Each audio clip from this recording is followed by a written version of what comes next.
You'll hear a little bit about biohacking today. This lecture is called Open Source Estrogen, and it'll tell you a little bit about the possibilities in do-it-yourself biohacking and extracting and detecting estrogen. So it's do-it-yourself. Basically, you can probably do it in your own kitchen, so it's a lot of fun. This issue is relevant for many, many people because today hormone therapies are very normal, and a lot of people, even though there are not that many problems in doing stuff, don't get the therapies that they want. So with open source estrogen, we have a solution for a small part, maybe for some of you, that might actually change the world. How that works will be explained by Maggie. Give me a warm welcome for her, please. Yes, have a great talk. Thank you. Thanks. Is it working? Hello, hello? Can everyone hear me? Okay, yeah? So thanks for the introduction. My name is Mary Magic, and I'm born and raised in Los Angeles, and now I'm based in Vienna. And today I'm going to talk about estrogen biopolitics. So to give you a brief introduction, I'm an artist first and foremost, but my methodology is in biohacking. And that's for me to get a familiarity with my medium, which is hormones. So I'm also interested in the cultural discourse as well as body and gender politics. So, when we talk about hormone biopolitics, we must first ask, how did we arrive at this black box fact that estrogen produces a female body and testosterone produces a male body? Because we didn't just discover hormones in some lost corner of the planet, we ourselves called them into existence. In the late 1800s, there was this concept of organotherapy, this idea that if you ingest the same organs as the one that you're trying to cure, then that you would cure that organ by ingesting it. So there's a scientist named Brown Séquard that claimed that if he ate the testicles of dogs and roosters and monkeys, then this would rejuvenate him of old age and regain his vitality and his masculinity. He called it the medicine of the future. That sounds familiar to any transhumanists in the room. But back then, there was no way to visualize or verify that what they had isolated from these organs and purified was indeed estrogen or testosterone. So what they had to do was rely on these bioassays. So basically, human and animal test subjects, where, for example, I'll give a story about Eugene Steinach, who was an Austrian scientist and had his lab in the Vienna amusement park. And what he would do is perform these gonad transplants. So basically remove the testicles of rats or roosters, and then he would observe, well, now these rats are acting more feminine, they're more docile and less aggressive. So it is the testicle that contains the male essence, testosterone. So you can see from these studies that it's a sort of gender fiction that he's promoting, that the notion of gender is already inscribed into the gonads, into the chemicals, and into the experiments. So from these experiments came kind of the beginning of an industry where they would use these organ concoctions, like extracts, to rejuvenate men of old age, to cure homosexuality, and to basically fix women who are too tall or too masculine, and men who are too feminine. And to further understand how these somatic fictions became more entrenched and normalized, we have to follow the funding. So pharmaceutical and chemical companies, they saw a huge profit in these molecules, and they decided, well, there needs to be a race to see who can conquest these hormones, isolate it, source it, and market it to the masses. The marketing aspect was crucial. For example, the disease depression does not exist without the synthetic molecule serotonin, the same way that clinical masculinity does not exist without synthetic testosterone. These somatic fictions were used to create diseases that would have a hormonal cure. Initially, they sourced testicles and ovaries from animals such as bulls, cows, and goats, and even marginalized people like the poor, disenfranchised, and the incarcerated. But soon they moved on to urine because urine came in larger quantities. Thousands of women had their urine sourced from hospitals and gynecological clinics, not knowing that they were contributing to Big Pharma's research. After women came horses, which have to be continuously impregnated to produce their hormone-rich urine. These estrogens isolated from urine are conjugated estrogens, meaning that they are not potent enough for gender transition therapy, but enough to treat symptoms of menopause, such as hot flashes. However, since the 1970s, research has showed that Premarin, what you see on the slide, has greatly increased breast and endometrial cancer in its users. Then they discovered diethylstilbestrol, or DES. It's a form of synthetic estrogen, which actually came from the petrochemical industry, not the pharma industry. This was the dominant prescription for pregnant women to prevent miscarriage until they found a huge rise of cervical cancers in these women and also their daughters and their granddaughters. So this left a really terrible legacy in the US, and during its dominant usage between the 40s and 70s, then it was finally canceled and it's off the market now. And of course, I have to talk about the pill, which I like to call the American lifestyle drug.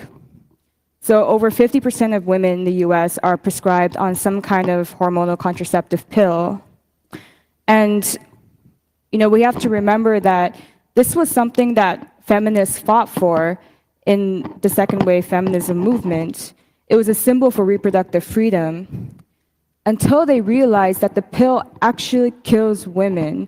It causes cancer, pelvic inflammatory disease, depression, all kinds of other horrible side effects.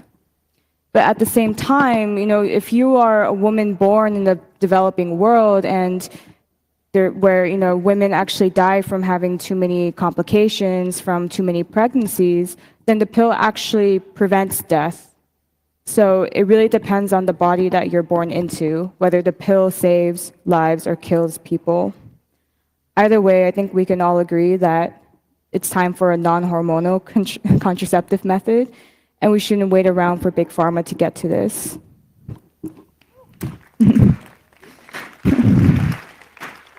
And of course, when ecologists began noticing frogs growing ovaries next to their testicles, the media decided, okay, well, let's blame the suburban housewives for peeing their birth control subscriptions into the water supply, until they soon realized that what's causing these gonad deformations was actually coming from atrazine, a really common pesticide used in the US in the agro industry. And a lot of the media also called, or even scientists called these frogs transgender frogs, and the fish also transgender fish, which I have to say is the wrong terminology, because that's like referring to our trans friends that they are the result of some chemical mutation, which is completely false. And PCBs are another highly persistent and pervasive molecule from the petrochemical industry.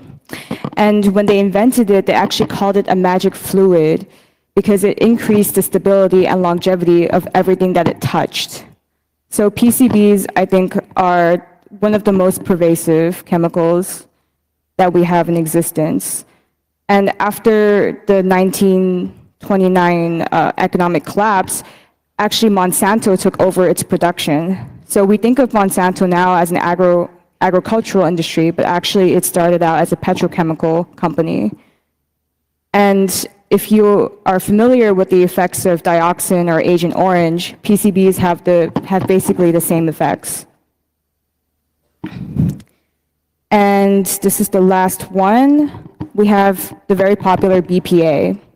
And this molecule was also coming from petrochemical, but they decided that before DES, they wanted to try it on women because they knew that it had estrogenic effects. So since the 1930s, the industry has known this has estrogenic effects, yet it's one of the most commonly used plasticizers in the packaging industry, in the food and packaging industry. And you might notice that a lot of your water bottles say BPA free on them now. Well, they might still contain BPS, which is just another version of BPA, which is just as toxic, but the companies are not legally obliged to label it containing BPS.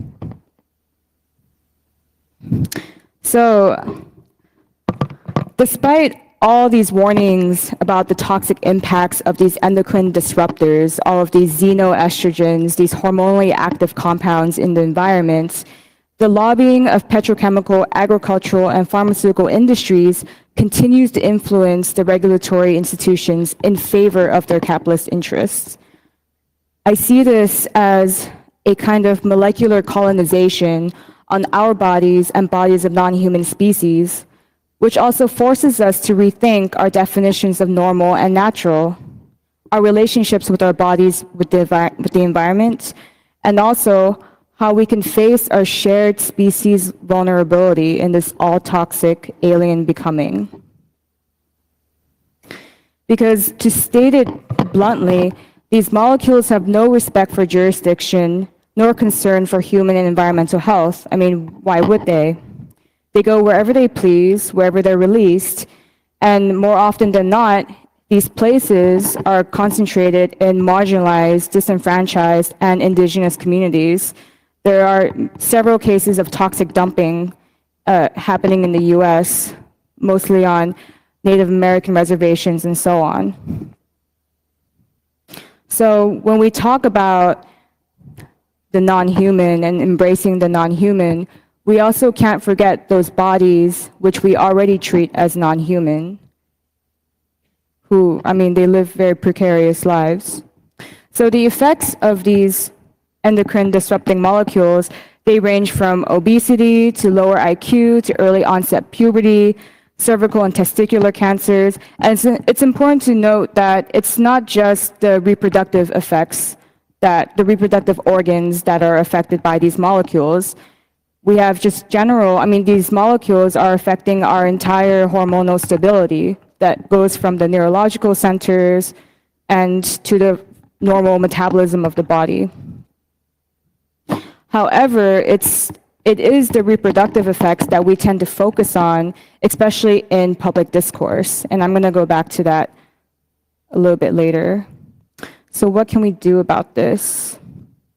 So I started to work on this project called Open Source Estrogen about 2.5, 3 years ago.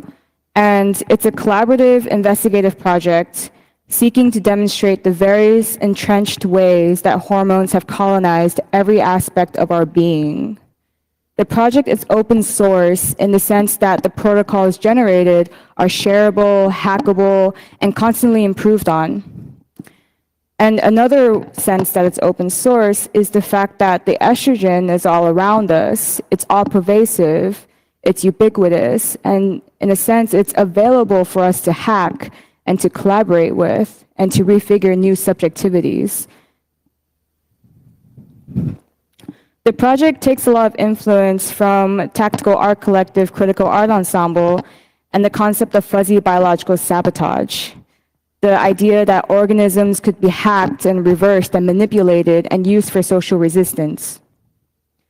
The project is also heavily influenced by cyberfeminist collective Sub Rosa. In this picture, they are performance hosting the world's first woman-friendly expo on advanced reproductive technologies, ART. It was a way to perform science publicly, mimicking the language and rhetoric used to capitalize and commodify female marginalized bodies. So open source estrogen, we started with a really simple question, which was, what if it was possible to make estrogen in the kitchen? This question opened up more questions as to whose bodies are currently affected, who's currently controlling its distribution, and what are the ethics behind self-administering self-synthesized hormones that haven't gone through FDA approval or clinical trials? What are people willing to risk to gain greater body autonomy? We didn't want to underestimate the power of speculative fiction.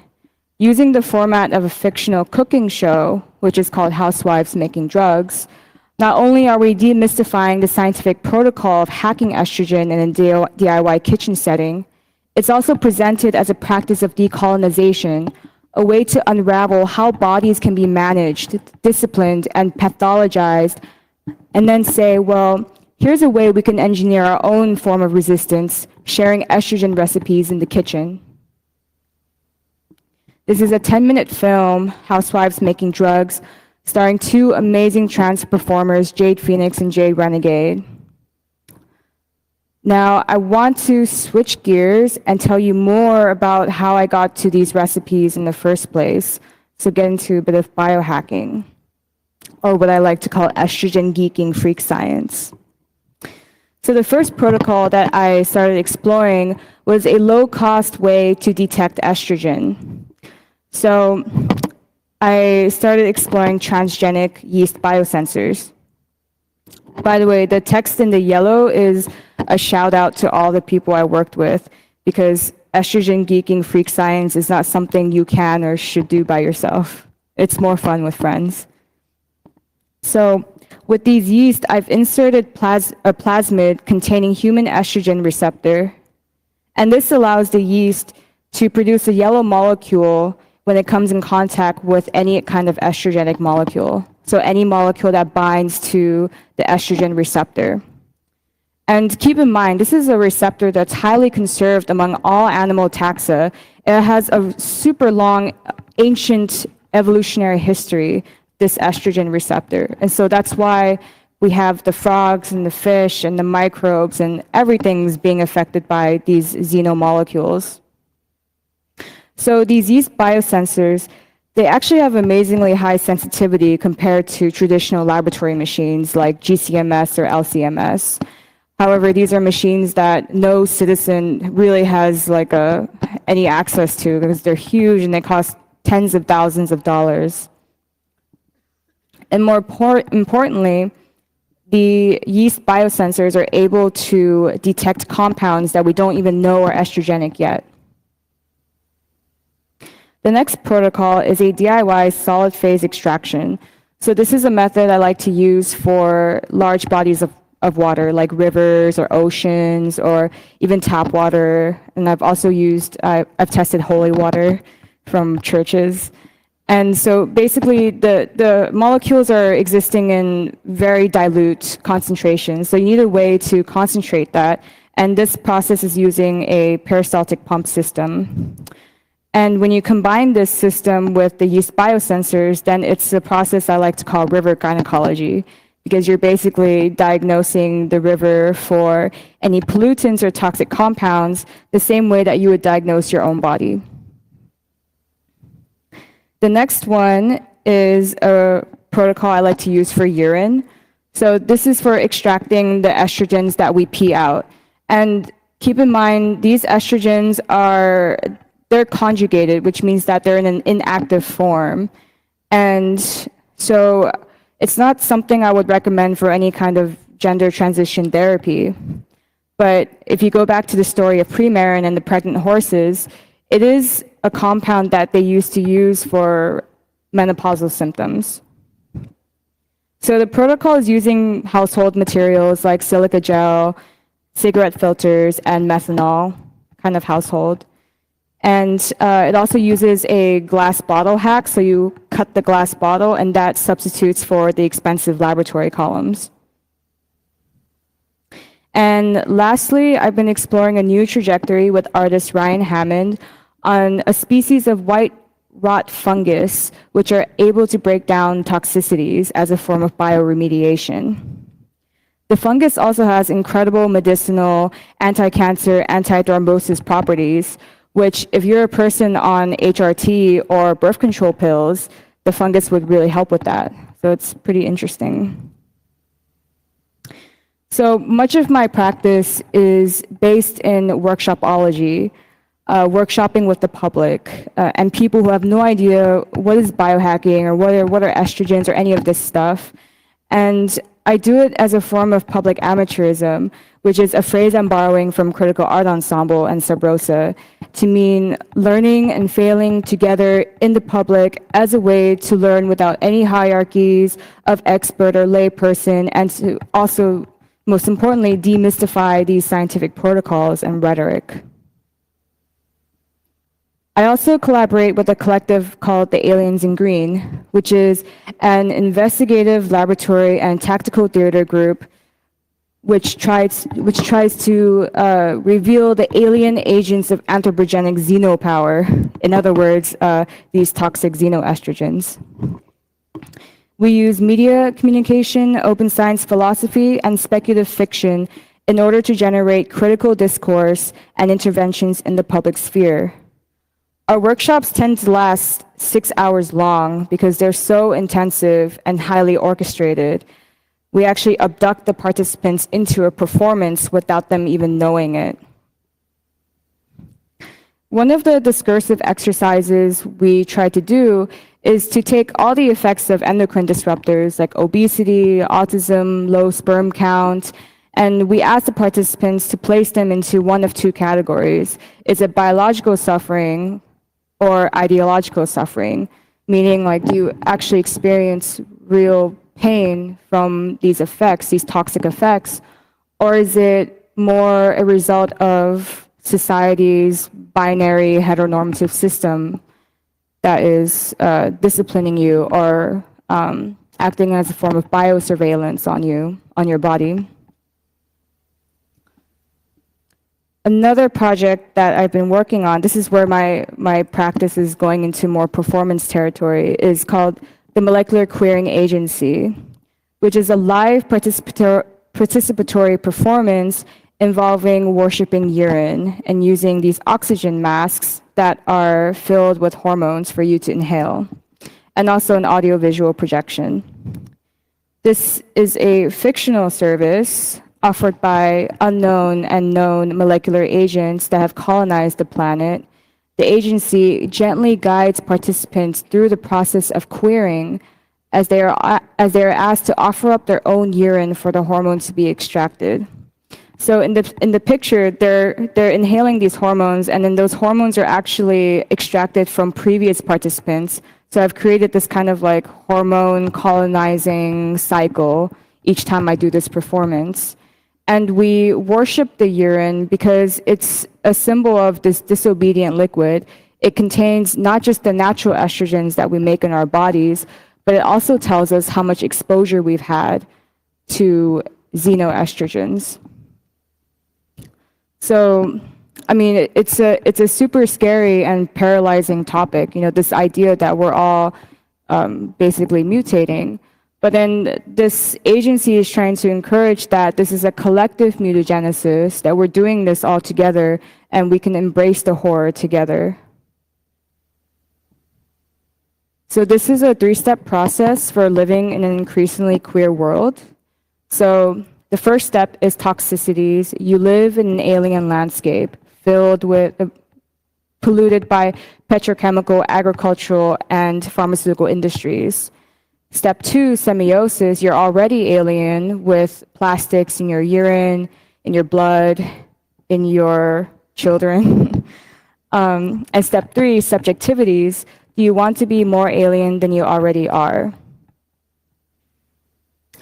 Because what does it actually mean to be alien, or to be queer, or to be outside what is socially or medically accepted? So I found this paper, it's actually a scientific publication, where they hybridized two species of fish, and the result was a hermaphrodite, which they called a hopeful monster, which is really interesting terminology for a scientific paper, but it also made me think, well, why can't we also be considered hopeful monsters? Because without a doubt, like, not only are our physical bodies being disrupted, but also our binary notions of male and female, of binary genders. And so when we talk about difference and disruption and disobedience, let's not also forget those bodies that are social, that society already calls disobedient, like hermaphrodite bodies, intersex bodies. And their bodies are often medicalized to fit our notions of normal and natural and heteronormative.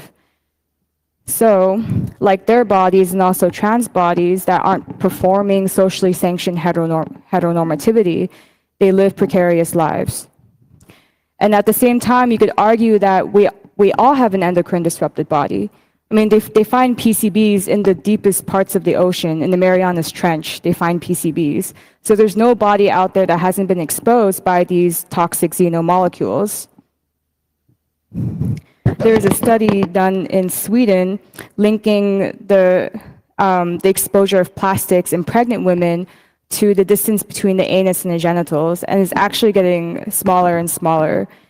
And so you can see that we're all being chemically altered, physiologically altered. But to me, I'm bringing this up because it's kind of an interesting case where it seems to be more of a cosmetic alteration, because there is no negative health effect of having a shorter anogenital distance.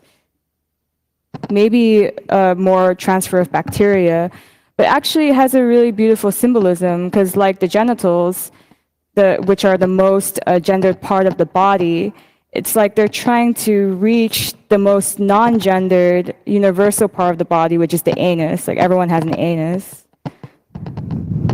But anyway, I think there's way too much emphasis being put on the genitals to determine sex and gender, right? We know so much from evidence that this chart that you see on the screen is a social somatic fiction that discriminates against non-binary bodies. And we also have to pay attention when we talk about endocrine disruption or these toxic xenomolecules.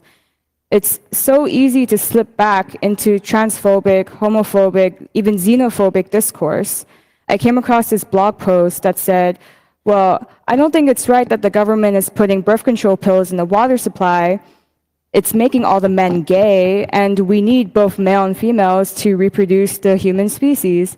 And it's like, well, I think there's more urgent reasons that you should be angry that there's all these pollutants in the water supply, aside from turning men gay.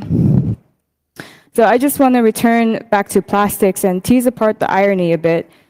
There's a really great writer named Heather Davies, and she writes about how we're living in this plastosphere, this plasticine, and in a way, the plastic molecules are our progeny. They're like our children. They're going to live long past, after we die, they're going to exist and persist and create this kind of geologic indigestion in the planet. And so there's no way to escape this all-pervasive toxicity and its queering potential. And so what does that mean for people who identify as queer now? I mean, are we saying that our queer can have no future in this toxic landscape? And I'd like to think about our bodies as just, we're all bodies in flux. We're defined by our relations with molecules, with matter, in our shared semiotic sphere. And when I say semiotic sphere, the semiosphere, I mean that all these molecules that are communicating to us, they communicate to all other living beings on the planet as well. And so we're all glitching each other and we're glitching together. The question we have to ask ourselves is, can we reframe toxicity without reinforcing a standard of purity? Rather than affirming the cultural panic through eco-conservationist, eco-heteronormative discourse, can we shift from toxic shame to toxic embrace? Can we create a discourse that can emancipate us? Because what's at stake now more than ever is the issue of body sovereignty, how bodies can be stolen through hormonal technologies and residues of capitalist industrialization. So I'm going to end here on a 6-point plan written under the open source Estrogen project. It's actually modeled after the transgenic cultural production plan of Critical Art Ensemble.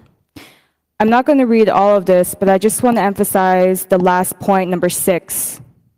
Consider the microperformativity of hormones as an agential power of not only molecular colonization, but of molecular collaboration. Because these molecules, they live with us, among us, in us, between us, and they collaborate with us to produce who we are.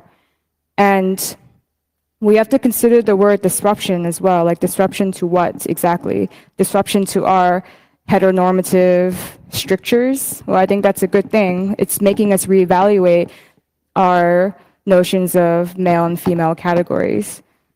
So, yeah, that's it.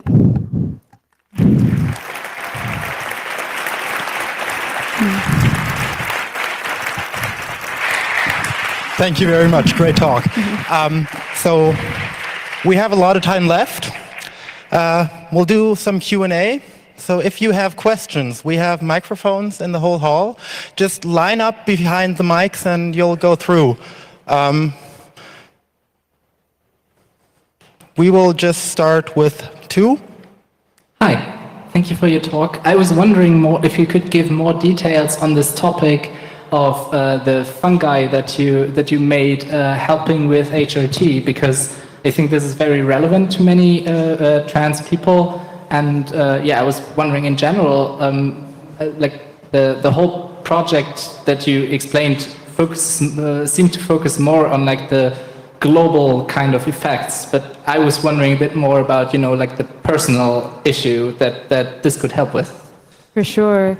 So the project exploring fungi, it started really recently actually, and we just started exploring its properties, and we found all these scientific papers that it was using the fungus to make tea, and then to combine that with cervical cancer therapy, like chemotherapy, and also prevents against thrombosis, which is this blood clot that happens very frequently, and it could be very serious to your health.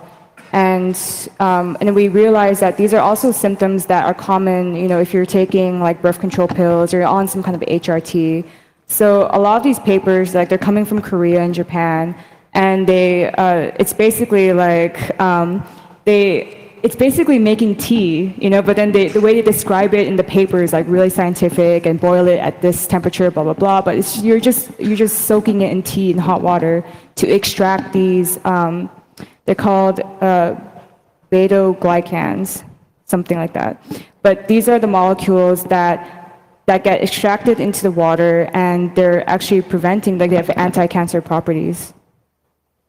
So one of the mushrooms is called Schizophyllum commune. I don't know if you can remember that, but it's one of the most common mushrooms in the world. That's why it's called Schizophyllum commune. And another mushroom that we investigated was the oyster mushroom. Yeah. Mm-hmm. One, please. Thank you for your talk. I have 2 questions. I value that, I know in the discourse of endocrine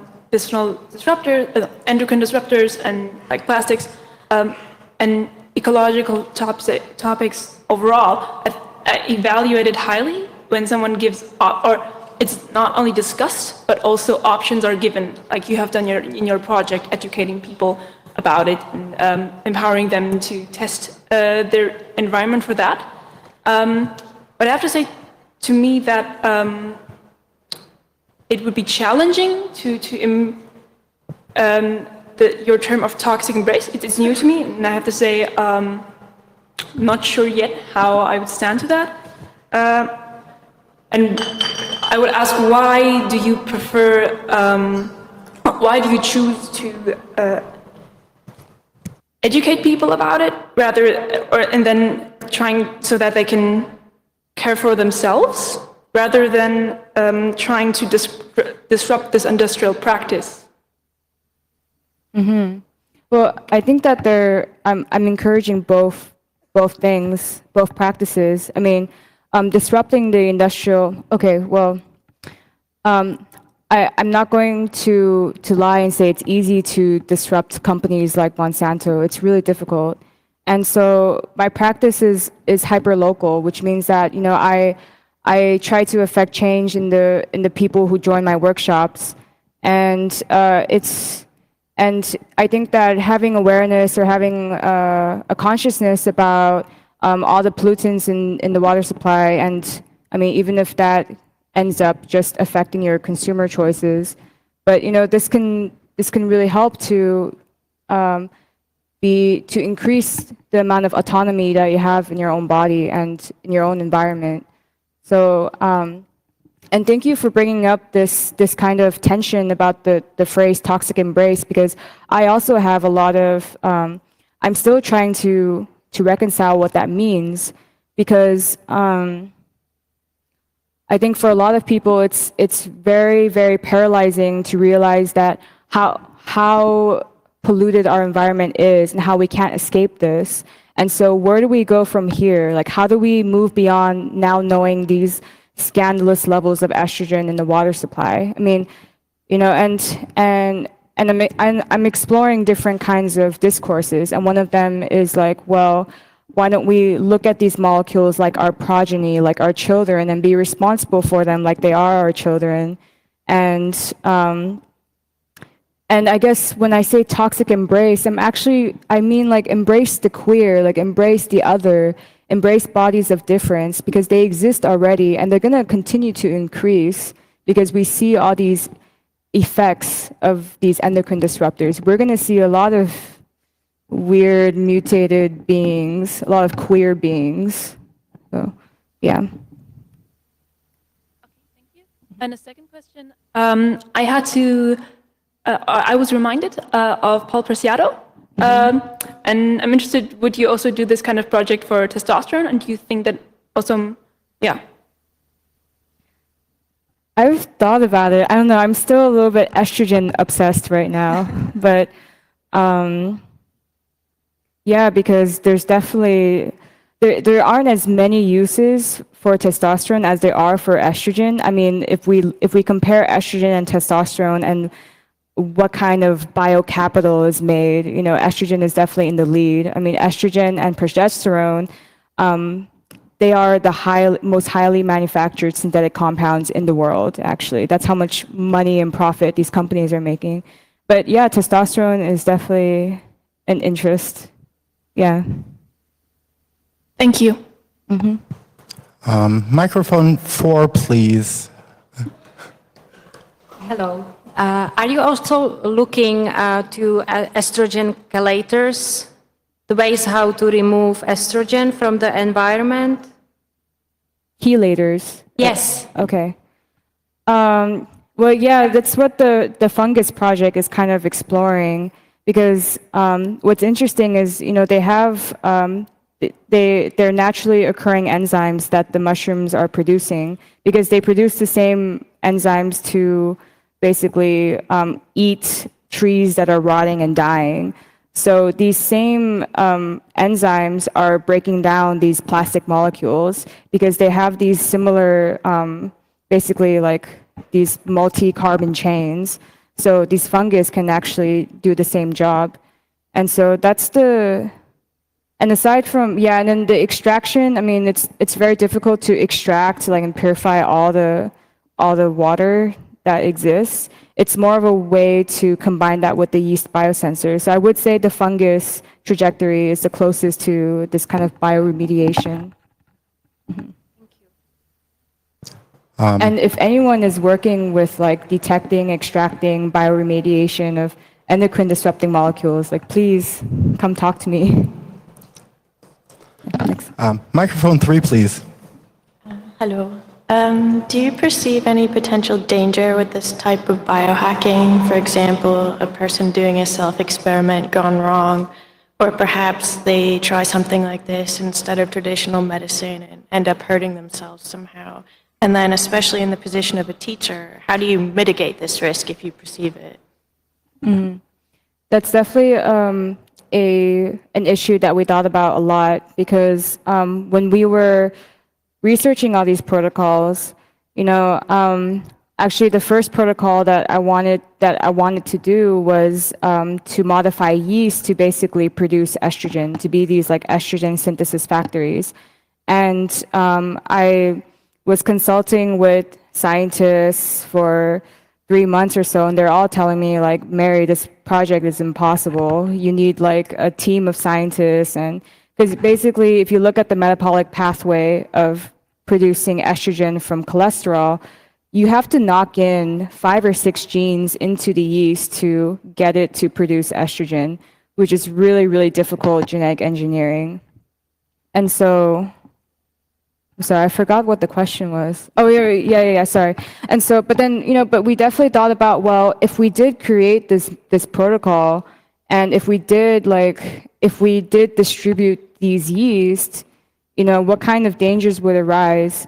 And I have to say, I'm not a super expert in trans hormone therapy or anything like that, but from what I know, it's hormones are so potent and so sensitive to every individual, and so you really need to have a lot of knowledge about your own blood work and about your own body chemistry to know what kind of dosage to give yourself. That's what trans people, like when they go to doctor, they have to do all these tests to figure out the right dosage, and even the doctors still get it wrong, because a lot of doctors are not actually knowledgeable in transition therapy. So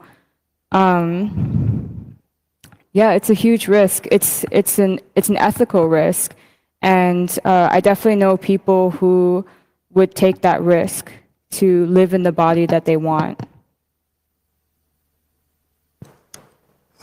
So the internet has a question.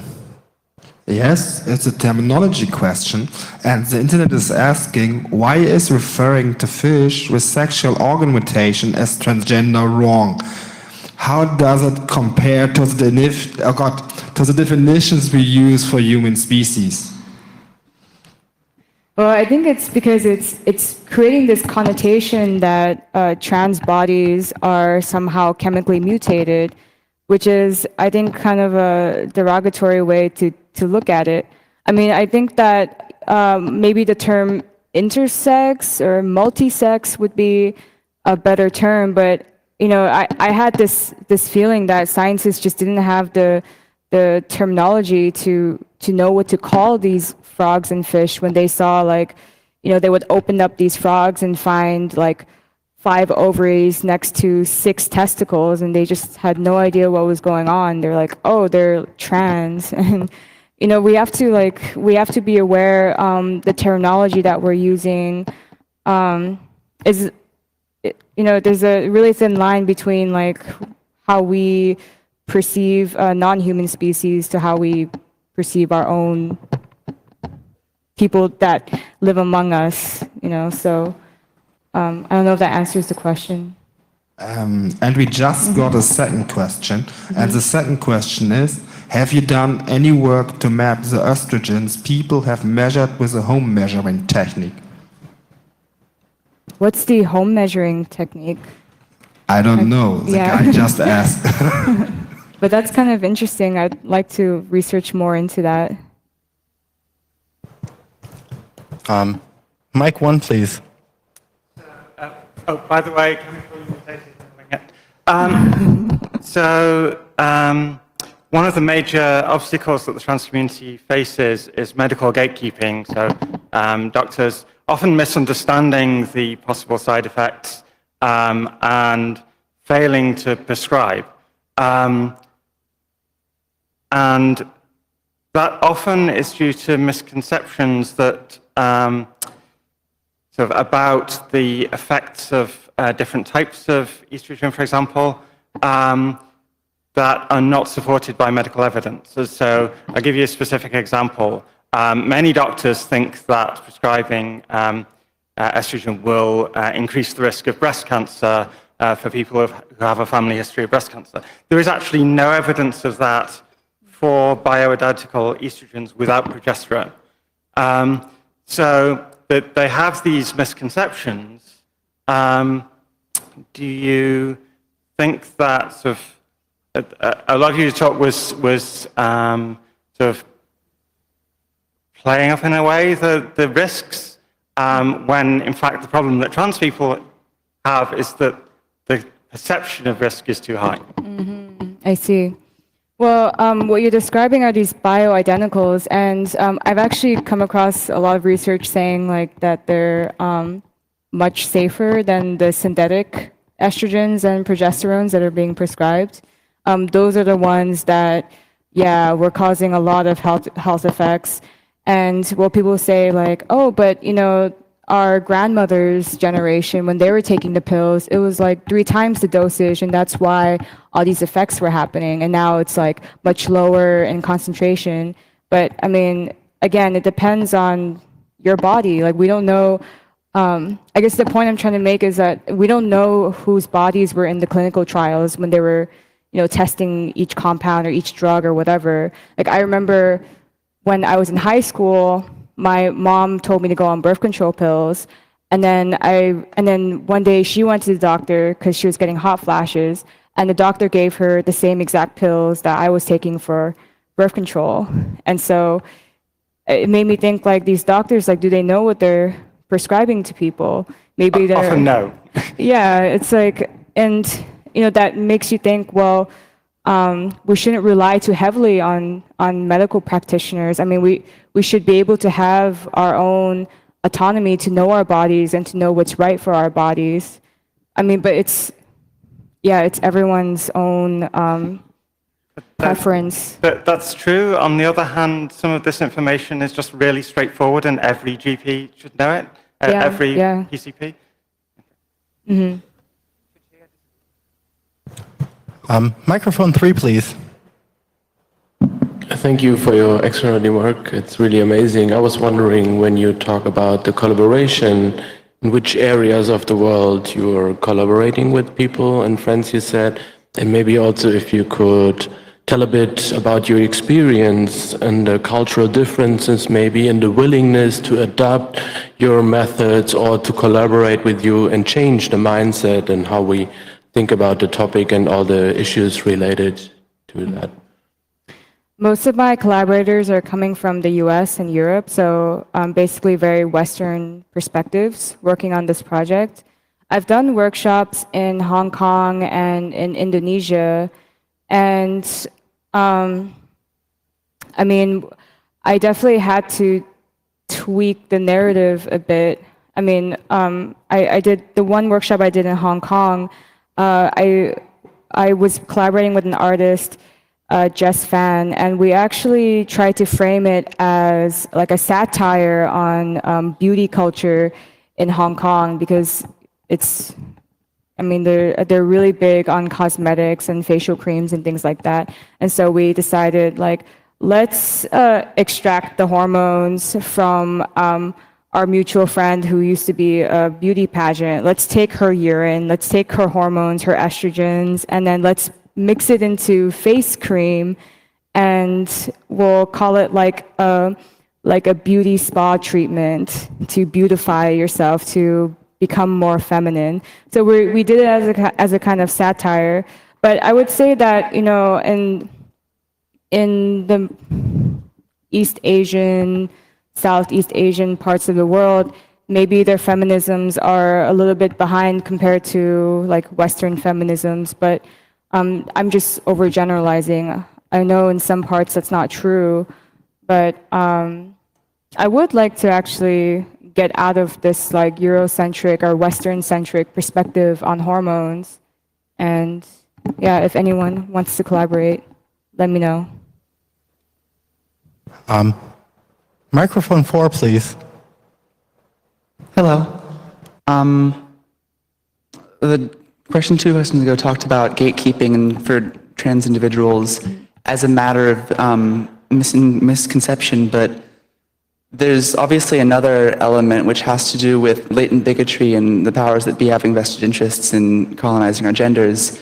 And certainly some of your talk addressed a lot of those points in trying to erode those structures through your performances, but the question is more about your work about granting individuals more hormonal agency.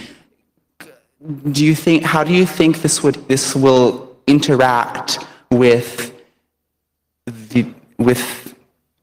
institutional goals, institutional gatekeeping towards trans bodies? Do you think that additional agency from the individual non-institutional level would contribute to eroding this hegemony, or do you think it would trigger a reaction that would add additional gatekeepings and restrictions? I think it's really hard to make a dent in these pharmaceutical industries. I mean, the artist who I mentioned I'm collaborating with, Ryan Hammond, they're actually going forward with this yeast synthesis protocol. Like they've actually, and they're working on an artist's like shoestring budget, and I really commend them for that. And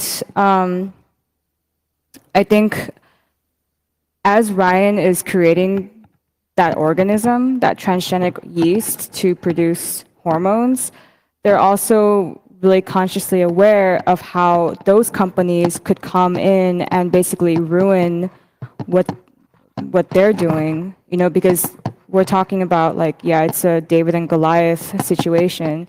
I think the companies have much more power to come in and say, you can't be doing that research, we have a patent on that. So, so it's interesting, right? Like as an artist and a biohacker, you're also talking with like lawyers and trying to get like free consultation on that. You know, a lot of artists have done like protest art or whatever against like Monsanto and these big like giants, these Goliaths, and I think it's actually bad PR for them if they go after artists, but I think it's really hard to like actually to make a dent in these companies. It has to happen at the policy level. I think like what we're doing as artists, biohackers, performance artists is not, well, who knows, right? Who knows? Maybe I'm underestimating what we can do. Thank you. So I believe you do. I think you freak him out a lot.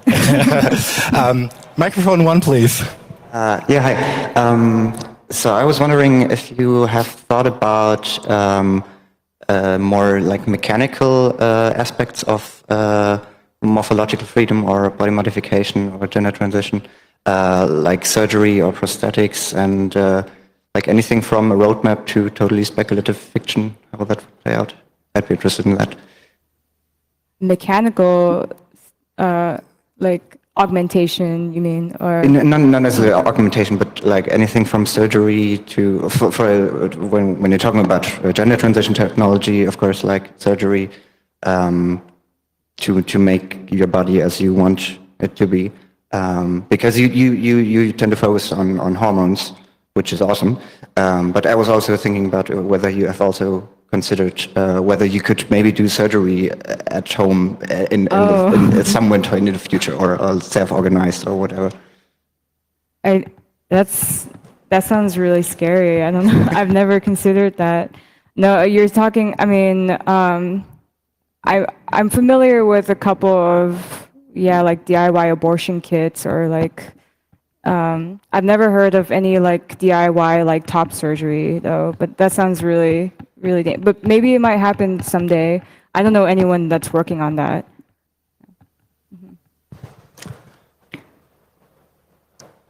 Does the internet have a question? Oh, it was just yawning. Okay. Then mic 4, please. Hey, hello. I'm just the last one. Yeah, thank you for your interesting talk. I never had this topic connected to art and the same connecting like the estrogen and the queer or topic connected to xenobiotics and everything. And this makes me a little bit questioning. When we're talking about xenobiotics, I mean, these are hormones, they work as hormones, but this is only one part how they infect our body. There's also that they change our calcium and our bones, the brain, the hormone, not only the immune system, everything. So if we're just thinking about the kind of positive connected effects about estrogen and this xenobiotics, how do we be secure that we don't lose the precaution what we should have about xenobiotics, and actually also don't think that actually it's good that we have these compounds in our environment? Well, I'm not saying that it's good that the toxicities are in the environment. No, but I mean, the companies can use this a little bit, like when we're thinking, okay, our body is always changing, we are always influenced about change. It can be the same thinking companies can use to justify what they are doing. Yeah, exactly. Oh, yeah, I actually, I was asked this one time in the past from an artist. He asked me, like, what if companies take my discourse of like toxic emancipation or whatever and basically use that as a marketing ploy, which I think would be really like, that would be fucked up. But yeah, I mean, you see it with like marine pollution. They call it or oceanic pollution. They call it marine debris. Like all the plastics in the ocean, it's marine debris. It's not anything toxic. But yeah, I am kind of I am aware of that, and yeah, it would be really fucked up if they did that. But again, I mean, these companies have all kinds of unlimited resources at their disposal, and yeah, it's something to be cautious of. Thank you. So I think we're through with Q&A. Thank you very much, Magic. Thank you. Awesome talk. And I hope you will really impact the world with that. Thanks.